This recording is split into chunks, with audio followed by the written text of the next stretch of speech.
nag-crave ako sa atay. Kaya ang ating lulutuin ngayon ay isang napapanahong putahe, badly needed during this Halloween season. At ito po ang ating lulutuin ngayon. Special chicken liver adobo.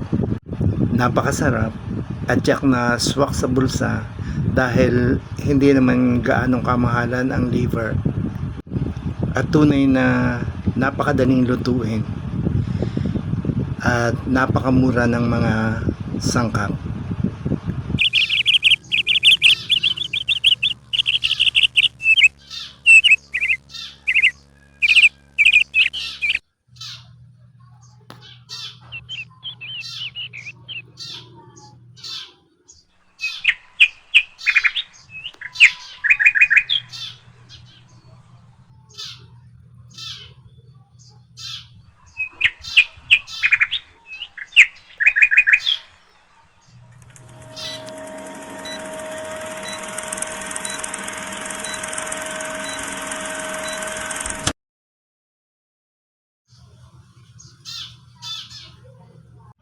Ito po ang ating mga kakailanganing ingredients. Kailangan po natin ng long grain chili.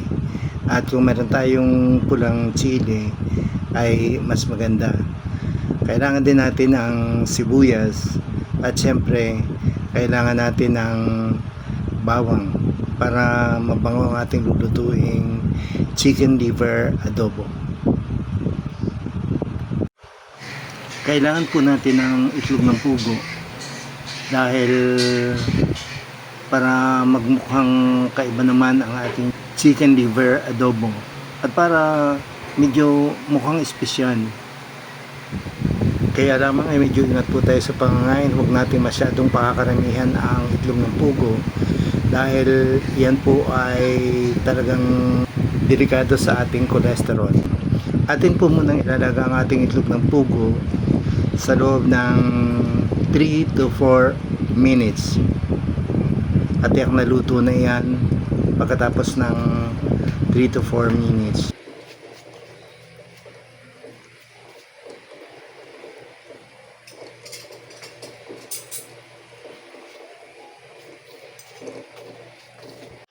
Then natin pong babalatan o tatalupan ang ating itlog ng pugo. Tandaan po natin na hindi po natin yan dapat kupitan dahil yan po ay ating niluto para sa ating chicken liver adobo. Yan po ay garantisadong pampakyut sa ating recipe. Then ang pinaka-importante pong ingredient ng ating recipe ngayon ay ang chicken liver. Atin po munang huhugasang maigi yung atay para maalis lahat yung dugo at saka yung marami po yung mga buong dugo na may itim.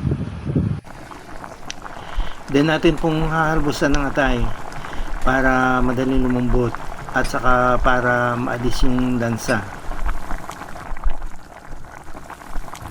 Magpapainit na po tayo ngayon ng kaunting mantika sa ating kawali. Siyempre sa ating paboritong kawali. Ariga pong kawaling ari ay parang talagang lifetime guarantee na dahil kahit na po nakabili na kami ng ibang kawali ay hanggang ngayon ay ari pa din po ang gusto kong paglutuan. Kumbaga ari po ay friendship kami. Isasangkot na po natin ngayon ang ating bawang.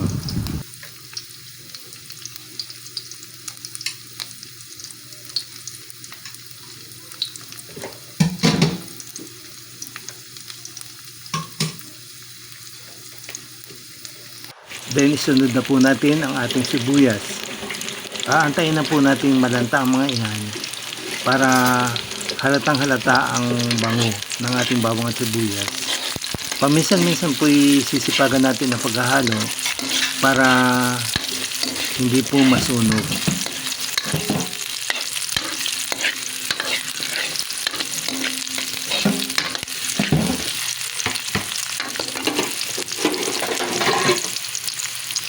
Atin pong isasama na din sa pagsasangkot sa ang ating chicken liver.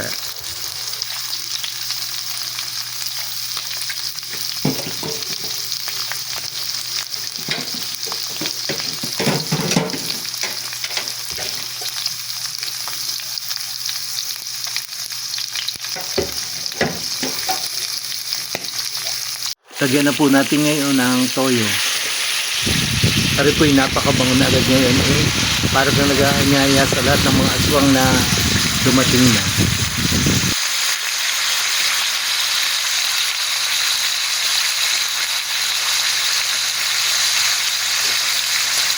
Lalagyan po natin ngayon ng chicken cube para sobrang kasarap.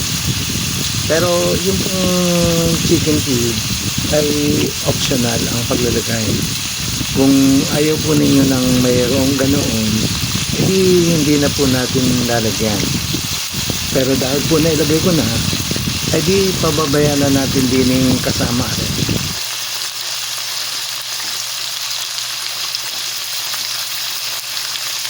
Sa punto pong ito ay lalagyan na natin ang tubig para hindi masyadong kumakapit sa kawali yung ating nilulutong mga atay na may bawang at sibuyas. Yung pong kalahating kilong atay ay tinubigan ko ng 2 1/2 cups. Muli po kasi ay naalala ko yung turo sa akin ng inay na kung kakaunti ang ulam o kung ano mang inyong niluluto, ay di syempre ang ating dadamihan ay ang sabaw para magkasya. At dahil mura naman po ngayon ang paminta, ay lalagyan po ng maraming dinurog na paminta para mabango ang ating niluluto.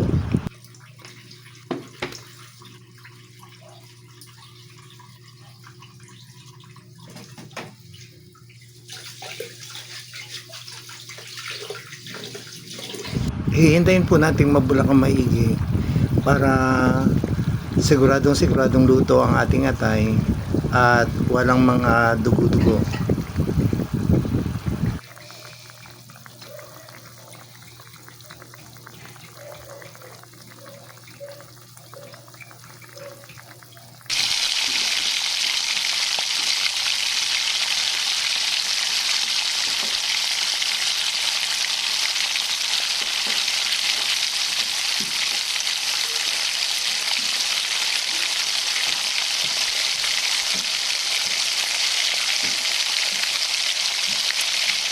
Sasama na po natin ngayon ang ating itlog ng pugo at ating palalasahin na din itong ating niluluto ng 4 na kalamansi.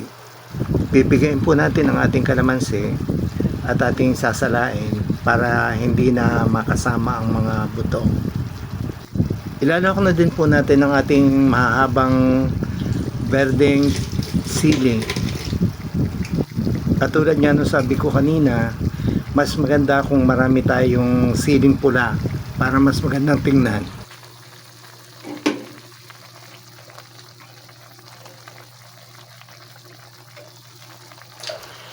Lalagyan din po natin ng 2 kutsarang vinegar para mas lalong masarap.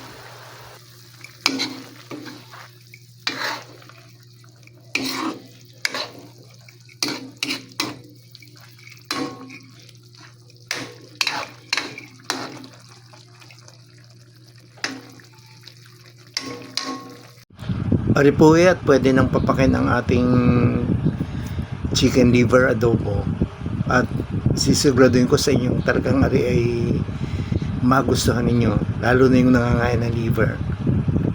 I-try po ninyo ang ganilang luto at tunay na hindi kayo magsisisi. Dito pa lamang ay nagpapasalamat na po ako ng labis-labis sa inyong lahat. Talaga pong sobrang laki ng utang na loob ko sa inyo.